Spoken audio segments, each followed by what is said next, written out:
Welcome to Donmar TV News Channel. Ang mga taga Cavite ang binisita ngayon ng BBM Sara Unity Team ni na Presidential Aspirant Bongbong Marcos Jr. at Vice Presidential Aspirant Sara Duterte Carpio. Mainit ang pagtanggap sa kanila ng mga taga Cavite sa caravan. Kinumpirma naman ni BBM na kasama si dating Secretary Mark Villar sa kanilang Senate slate. That's not a surprise for me because to tell you the truth, Mark Villar was the first one on our senatorial list. Because siya muna kong nakausap. So yes, that's the reason why is that yes, Mark Villar is part of our senatorial team.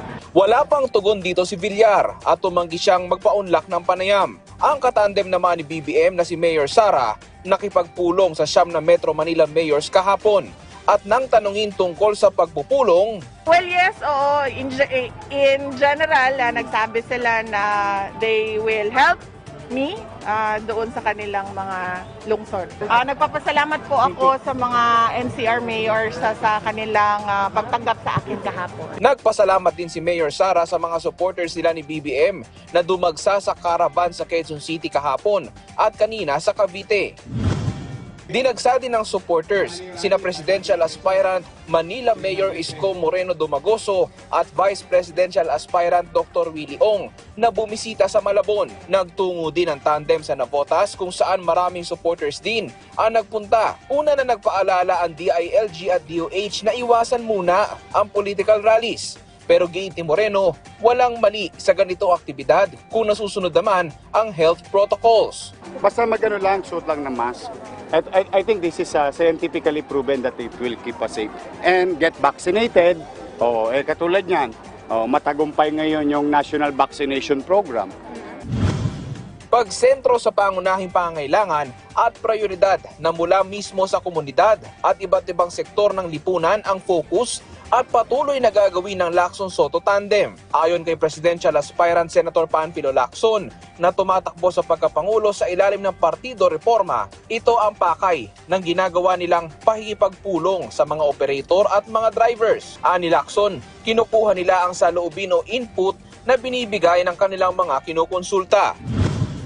Nanindigan si Presidential Aspirant Leody D. Guzman na hindi siya aatras sa pagtakbo sa pagkapangulo. Sabi ni Leody, malinaw na hindi nila aatrasan ang kampanya na manggagawa naman sa 2022. Gayunman, bukas siya makipag-usap sa sino mang kandidato na anyay seryoso sa pagresolba sa problema ng taong bayan. Iginit naman ni Presidential Aspirant at Vice President Leni Robredo na kailangang magkaroon na mapagkakatiwalaang pinuno sa susunod na eleksyon. Ayon sa Presidential Aspirant, kung walang isang salita ang gobyerno, wala rin anyang katiyakan sa takbo ng ekonomiya ng bansa. Mas mainam daw kung makikipagtulungan ng liderato sa mga negosyo at hindi lang basta nagpapataw ng restrictions para may maparusahan. Samantala, hindi na naiwasan ang siksikan sa bahaging ito ng Commonwealth dahil sa pagdating ni Presidential Aspirant at Senator Manny Pacquiao. Sa Quezon City naman siya nag-ikot kasama ang asawang si Jinky. Lubos naman ang pasasalamat ng Team Pacquiao sa mainit na pagtanggap sa kanila, gaya na lang sa ilang bahagi ng Laguna. Well, kahapon, yung pag-usapan natin ng mabilis itong nangyari kahapon kasi ako, naging saksi ako dyan dahil nandun ako sa, nakita kita, nandun ako sa footbridge nung yung tapat ng eskwelahan ni dating Senador Cositeng. Nakatayo ako doon kaya kitang-kita ko namin kayong napakarami talaga. Eto, maganda yung nangyari kahapon na ipakita ng taong bayan. Talagang sumusuporta sila kay Bongbong Marcos, sayo at saka kay Mayor Sara Duterte. Pero may mga naging negative, may mga report na naging negative kasi parang minamali or sinisisi kayo kung ano-ano mga lumabas. Kasi masakit yan sa isang katulad mo, Congressman, dahil kayo yung nag-organize nito, ginawa niyo yung lahat. Tapos pinamali naman ng kabilang grupo. Paano mo tinanggap ito at tinatanggap, Kong? Yes, Mike. Kasi meron tayong lumabas na report kahapon na meron daw mga bayaran. Sinasabi nila, tapos pinakita pa, may binayaran. Kaya agad-agad, nung makita ko to, nakuha ko yung mga reports, lumabas ka agad ako at nagsalita tungkol dito. Kasi alam mo naman, siyempre nakakaya, hindi naman para sa akin o sa ating mga kandidato. Pero dun sa mga talaga nag-attend, naghirap, naggutom, nagsakripisyo, nagpamasahe, nagpunta doon at talaga na bilad sa araw. Lumalabas kasi, mga ilang araw bago mangyari ito, may nakapagsabi na nga sa akin na may mga attend daw na doon sa kabilang panig. Ito yung mga BBM Sara at Joy. Na sinabi ko naman, wala akong nakikitang problema at talaga namang may t-shirt sila. Buti na lamang may t-shirt sila kasi nung nakita doon sa bayaran, nakita yung mga t-shirt, matitrace mo din na later on, sila din yung nagbigay ng pera doon din sa kanilang sinasabing BBM Sara headquarters. Kaya sabi ko nga, parang kunyari, sumali sila, ang aking pakiwari, no? Pero parang papalabasin nila na nagkaroon ng bayaran doon sa mismong ginawang o pagsasagawa ng motorcade ni BBM at ni Inday Sara. At tapos doon, yun nga, sinasabi lang may bayaran, pero nakita mo, sila din mismo yung nagbayaran sa sarili nila. Sila din yung nag-post. Kaya parang lumalabas ka sa butahe. Mabuti naman, maagap din yung mga supporters natin. Marami din nag-participate na nakita nila. May mga kumuha ng pictures, may mga iba-iba. And talagang makikita mo. Kagawad pa mismo yung nag-post si Kagawad Bakay ng E. Rodriguez. Dito yan sa amin sa 3rd District. Pinasalamatan pa niya, sabi niya si Sir Isaac Belmonte. Talagang galing din sa kanilang organization at mismo pagbibigay ng t-shirt at pagbabayad sa tao. Kaya wag mo nilang isisi sa amin yan. Sila ang gumawa niyan. At sila din yung gumagawa ng pagsasabotahe kay Pangulong Duterte at kay Inday Sara. Sa kandidatong Pangulong Bongbong Marcos at kay Inday Sara. Marcos, ganito Congressman, lumalabas, nagsuot sila ng kulay pula na t-shirt na kunwari sila yung mga BBM Sara. Pero sila pala identify na kay Mayor Joy Belmonte. Ganun ba? Yes, wow. Kasamang Mike, mismong sa likod ng t-shirt naman nila nakalagay yung pangalan ni Joy Belmonte. Ano ba yun? Grabe. Kasi kahapon, kaya ako nitatanong, kasi nandoon ako kahapon, ang dami ko rin na-interview. Kasi kaya ako nagpunta doon, kahit na mainit, talagang tinis ko yung init, malamig naman ang singam yung hangin. Kasi inobserbahan ko, talagang volunteer congressman. Kasi yun ang gusto ko malaman eh. Kaya sabi ko sa kanila, kayo ba bakit kayo nandito? Kayo ba, ito ba ano bang purpose nito? Bakit kayo nagsakripisyo rito? Volunteer po namin ito, boss. Kanya-kanya kami pamasahe rito.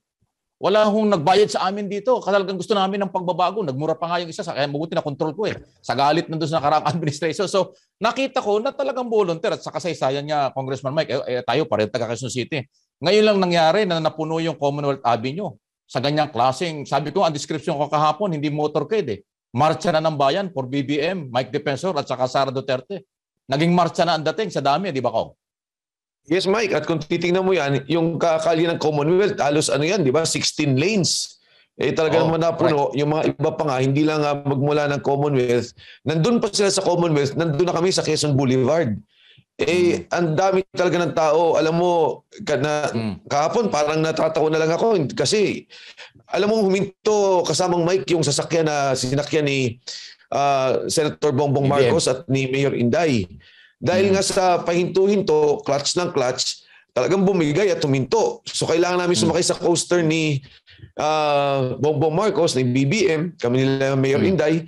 Sumakay muna kami sa coaster, hinintay namin nang humigit kumulang 1 oras para makadikit ulit yung isa pa naming float dahil anticipate namin na mahirap talaga. Pinadikit pa namin yung isang float.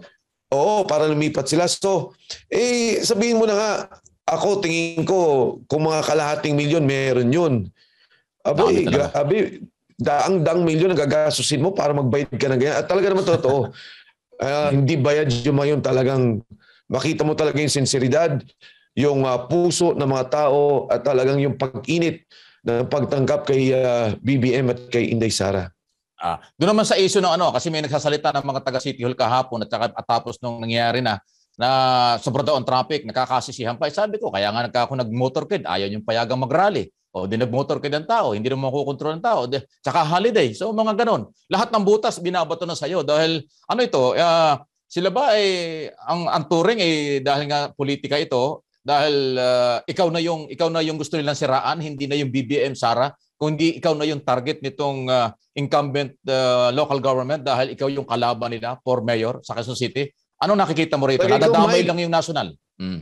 Palagi ko, Mike, nung una siguro, kala nila kakayanan nila na pababain o talunin ang BBM Inday Sara tandem. Tingin ko ngayon tanggap na nila. Kasi siguro batay doon sa kanilang pag-iisip, ito na, si Mike na lang ang kalaban natin, yan na lang ang awayin natin. Pero alam mo naman yan, number one, una sa lahat, meron kaming actual na approval for the motorcade. At pangalawa, yan ay kumuha kami sa lokal, sa mismong City Hall, Quezon City, may approval yan. Pero ang coordination namin ay sa MMDA. Tama ka naman kasamang Mike, ba't naman kami makipag-coordinate pa sa kanila? Yun nga, ayaw nilang kami payagan doon na nga sa Quezon Memorial Circle. Ngayon, alam naman nila yung ruta. Hindi naman kami nagsinungaling yan. Ilang araw pa lang, alam na nila. Oo, kung talagang gusto nilang tumulong, gusto nilang mag-deploy, ginawa na nila. Hindi naman ganun ang gusto. Pangatlo, alam mo, sa laki ng crowd na yon, kaya nga yung head marshal namin at lahat ng mga kasama namin, kinakausap ko. Kasi syempre yung ibang pakiramdam nila, hindi nila nagawa yung trabaho nila. Ang hirap na, sabi ko, pag ganun kalaki na ang nakikita natin, talo pa dito yung grabe, yung mga nakita kong mga rally, siguro isa na to sa, ito na, pinakamalaki na motorcade na nakita ko, talagang hindi mo kakayanin Hindi mo alam kung paano i-control. Ginawa naman natin ang lahat at pinipilit natin gawin ang lahat. Kaya nga, humingi ka agad ng paumanin, maging si presidential candidate Bongbong Marcos, at ako mismo, humingi din ako ng paumanin tungkol dito. Pero yun, alam naman po nila, announce po yan sa Quezon City Government. Kaya huwag sila magturo. Hindi naman kumbaga, sinabi na nga nila, meron pa nga silang ibang post na salamat BBM at Inday sa pagdalaw sa Quezon City at para bang pagsuporta kay Mayor Joy. Hindi ko na maintindihan. Sa isang banda nagagalit sila, sa isang banda naman pinupuri nila. Yun na nga. Pero, kahapon ang description ko nga, sabi ko kahit saang lugar sa buong mundo, pagka may mga motorcade na ganitong kalalaki, kahit sa Amerika, sa Europe, magkakatraffic talaga. Hindi ka makukontrol ng law enforcement. Kahapon, yung sagad yung mula doon sa gilid ng MRT-7 hanggang doon sa bangketa sa kabilang side, punong-puno. Siya kalalagay doon. Kaya yung mga katabi kong traffic enforcer doon sa footbridge, nagkukwentuhan na lang kami, wala na silang magawa Paano mo kukontrol yung ganong karami? Taong bayan yon. Nagpapakita lang ito, Congressman Mike, na itong lumalabas dito, tulad ng sabi ko nung araw pa, ito kasing Quezon City, baluarte ito ng mga Marcos supporters. Nung panahon pa ni Marcos, nandito ang talagang maraming Marcos supporters sa Quezon City, dito sa Metro Manila. Kahapon lumabas lahat yan. Yan yung nagpapakita, yung nagpapatunay, di ba Mike? Yes. Alam mo, kinasabi ko nga kahapon kay Senator Bongbong Marcos. Sabi ko, sir, andyan po yung contingent ng 3rd District. Nakita niya si Alan Reyes, Congressman Alan Reyes. Nandiyan po yung contingent ng 2nd District kay Precious. Nandiyan po yung contingent ng 1st District, yung kay Onyx, Tapos doon sa pag-ikot namin, nakita niya yung contingent ng kay Marvin Rillo. Sir, yan lang ang contingent ng mga congressmen. Lahat ng nakikita mo, taong bayan na yan. Yung nakita niyan lahat, ang daming gumagawa ng sariling poster. BBM Sara, BBM Sara. Sarili na ng tao, sinulat na lang doon sa kanilang mga, mga kartulina. Sinusulat na lang nila. Hindi, kartulina na to. Hindi tarpaulin na, Mike. Okay. Tagang sulat kamay. BBM Sara, BBM Sara. Yun na nga. So sinasabi ko sa kanila na talagang yan, mga talaga, mga sariling gawa ng mga tao. Sa Barangay Holy Spirit. Nandyan yung mga, nakita ko yung grupo ni Cap Chito Balmusina. Magkakaiba kang partido yan, pero talaga nakita mo yung mga grupo nila. BBM Sara. Alam na tama ka dyan na kasamang Mike. Talagang hindi mo na mainto yung mga tao. Iba siguro yung nakita nila na para bang, alam mo na, pakiramdam siguro nila, nadaya, pakiramdam nila, napakabait na tao, talagang mahinahon. Tapos pangatlo, hindi mo na naman pinayagan sa Quezon City Circle. Siguro nagsama-sama itong mga rason na to, lumabas ang mga tao at nagpakita ng kanilang pagkakaisa. Kaya nga ako, yung salita ko kahapon na kaagad-agad, sinabi kong hindi bayaran yan. Hindi para sa akin yun dahil ako naman alam kong hindi bayaran yun.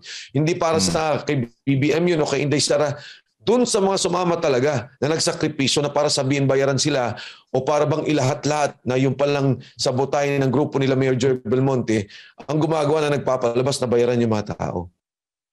Kung isa pahabol na lang bago si Jade, masusundan pa ba ito? Anong plano? Kasi eksakto ngayon, nag-uusap tayo ngayon, December 9 ngayon, eksaktong 5 months. Kung 5 months na lang eleksyon na. So eksaktong 5 months, masusundan pa ba ito o rally or ganitong kalalaking event ulit dahil pagdating lalo ng local campaign, pagkampanya mo ng official campaign sa March, di ba? So anong plano mo? Masusundan pa itong pag-imbita mo dito sa dalawang presidential or vice presidential candidate? Alam mo, kasamang Mike, medyo ako'y ilang araw na kami nahihilo dahil ang katotohanan, babalik si Inday Sara at si BBM sa Quezon City. Alam mo, ang problema na, kasi gusto nila magbigay ng mga, alam mo, Pasko, may mga ilang sektor na gusto nilang bigyan ng atensyon, bigyan ng pagmamahal, madama ang diwa ng Pasko. Pero alam mo, kami pinag-iisipan namin kung paano awatin ang mga darating. Hindi namin problema yung pagbibigyan ng tulong. Hindi namin problema yung tao, yung crowd, yung crowd ang problema. Ang problema namin, paano, yun ang katunayan na kasamang Mike, meron kaming marshals kapon, 500, ilan ng police, ilan ng mga riders na tumutulong para magkaroon ng yung bang marshal sa motorcade. Parang ano talaga hindi mo makikita talaga ibang klase. Kaya ngayon naman, nag-iisip kami, paano at anong gagawin namin para wag dumugin at wag ka magka-problema. Doon sabi ko nga magandang problema, masarap na problema, pero bagamat ganoon, problema pa rin. At ayaw naman natin kasi na siyempre masecure yung ating mga kandidato, si BBM at si Inday Sara, at higit sa lahat yung mga atin, na huwag ka magkaroon ng masyadong dikitan at magkaroon ng stampede kung sakali man. Totoo yan. Kasi kaya ko na itatanong yan, Kong, dahil yung mga nakausap ko kahapon, parang ayaw nilang umuwi parang ayaw nilang umalis talaga parang gusto nilang, kaya ang tanong ko masusundan. So hindi problema ang pag-iimbita ng guest. Ang problema nyo kung paano kontrolin yung crowd, yung dami ng taong darating, kasi grabe talaga. Hindi ko nga maintindihan kung saan ang gagaling yung mga taong yan, pero lahat sila taga Quezon City, yung mga nakausap ko kahapon, yung iba galing pa sa ibang lugar. So sana maayos ito. Anyway, kung si Jade, partner, may mga dagdag na tanong? Kong, good morning po. Reaction lang po ninyo, nigil naman po dito sa statement naman ng ilang partido, tulad na lang po dito ng Partido Reforma. Ang sabi, yung naganap daw kahapon na caravan o motorcade po ng BBM at Sara, at kayo po, ay instead na naggawa po ng social disruption than unity. Ano ho bang inyong reaction hinggil po dito? Well, hindi ko maintindihan kung ano yung sinasabi na social distraction. Siguro dahil lang sinasabi lang yung nagka-traffic nga, ako naman talagang sinabi namin from day one, talagang anticipated namin. Alam mo, Jade, nung una pa lamang sinabi ko na, yung pag-alis pa lang ng float kung saan nakasakay si BBM at Inday Sara, sinabi ko na sa kanila, abutin niya ng 2-3 oras. At tama naman, ganun nga nangyari at nasira pa.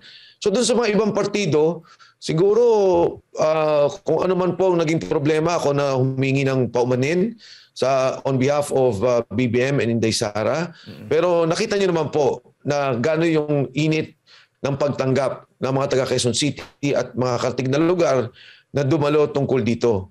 Parang hindi rin naman siguro tama at self-serving na sa kanila manggaling yung ganitong pagpuna. Dahil sila mismo may sariling kandidato, may sarili po silang mga kinakampanya. On behalf of BBM and Inday Sara, again, I apologize to the public kung ano man po yung naging problema sa traffic. Pero hindi ho matatawaran yung dami ng tao at init ng pagtanggap ng taong bayan kay BBM at kay Inday Sara. Well, dito po sa nangyari kahapon, para po sa inyo, ay wala po bang nakikita kayong violation sa COMELEC? Baka kasi gamitin ito ng mga kalaban po ninyo at nila BBM at Sara dyan sa COMELEC, file sila ng reklamo hinggil nga po dito sa naganap po ninyo na caravan or motorcade. Ano ho ba yung reaction dyan? Nakikita. Actually, Jade, lahat naman na-anticipate ko. I'm sure na yung COMELEC papasok ulit. Alam mo naman si BBM tingin ko hanggang May 9 may mga intervention yan para ma-disqualify si BBM. Kasi kung tutusin mo, tapos na yung halalan The only way they can beat candidate Bongbong Marcos is to disqualify him and to get him out of the ballot at mawala siya sa eleksyon. Other than that, Jade, wala akong nakikitang problema. Yan lang yung kanilang gagawin. Tuloy-tuloy yan na intervention against Bongbong Marcos. Alright, congratulations po sa success ng motorcade po ninyo kahapon. Talagang ramdam at naipakita po sa buong mundo ay yung talagang suporta ng mga taong bayan doon sa BBM Sara motorcade. At maging sa inyo po, Congressman Mike, baka may dagdag ka pang tanong. Pero Congressman, yung issue tungkol dun sa disqualification, sana huwag nilang gawin. Kasi yung naramdaman ko kahapon at nakita ko, magkakagulo. Yun ang mabigat. Yan ang threat sa atin. Magiging na, ito tagal ko na, Mike, alam mo naman, natukayo. Tagalan natin sa kalye, nung araw pa. National threat ito. National security threat. Pag dinisqualified si Marcos. Pasintabi na po doon sa ibang kandidato, baka akala nyo kung ba't ako nagsasalita ng ganito. Naramdaman ko kahapon yung init ng mga tao eh. Nagmumura na nga yung isa doon dahil sa galit sa nakarang administration. Isipin mo, kinakausap ko, minumura niya kabilang gobyerno. Sa galit. Pag dinisqualified mo yung kandidato nila, inuulit ko, magiging national threat, national security threat ito. Ayaw ako kung maniniwala si Kong. Alam mo, kapon na Mike, Jade, kung siguro nasa Quezon Avenue na, sinabi ko, sir, sabi ko, okay pa ho ba kayo? Sabi niya, I'm still okay. Sabi ko, sir, medyo nakita ko, gutom na siya eh. Sabi ko, sir, okay yung parang malakas ho kayo. Kayang-kayo ng katawan ninyo. Kasi hindi pa rin siya kumakain. Alam mo, sagot niya sa akin, sabi niya, alam mo Mike, pagka ganito naman yung tao, ganito yung init, ganito yung pagtanggap, talagang lalakas ka eh. Sabi niya, hindi ka, wala. Sabi niya, lalakas ka. So nakita ko talaga sa mukha niya at nakita ko dun sa tao, talaga nagtatalunan, sumasayaw, sinisigaw yung pangalan niya. Talagang sila ni Inday. Talagang nakita mo yung saya at talaga naman totoo yung lumalakas ka. Kahit na anong pagod, anong init, pag ganyan ka warm at kainit at yung pagmamahal na ipinakita ng taong bayan. Alright. Mabigat nga kaya yung mga threat na disqualification o dayaan, huwag naman sana. Naku, napakadelikado niya. Huwag nilang gagawin. Di ba, Mike? Patas na laban, huwag nilang gagawin. Mike and Jade. Yes. Patas na laban na lang, tingin ko naman Patas, correct. Di ba? Huwag Yes, ganon yes. kasi hindi maganda sa demokrasya. Maraming salamat po.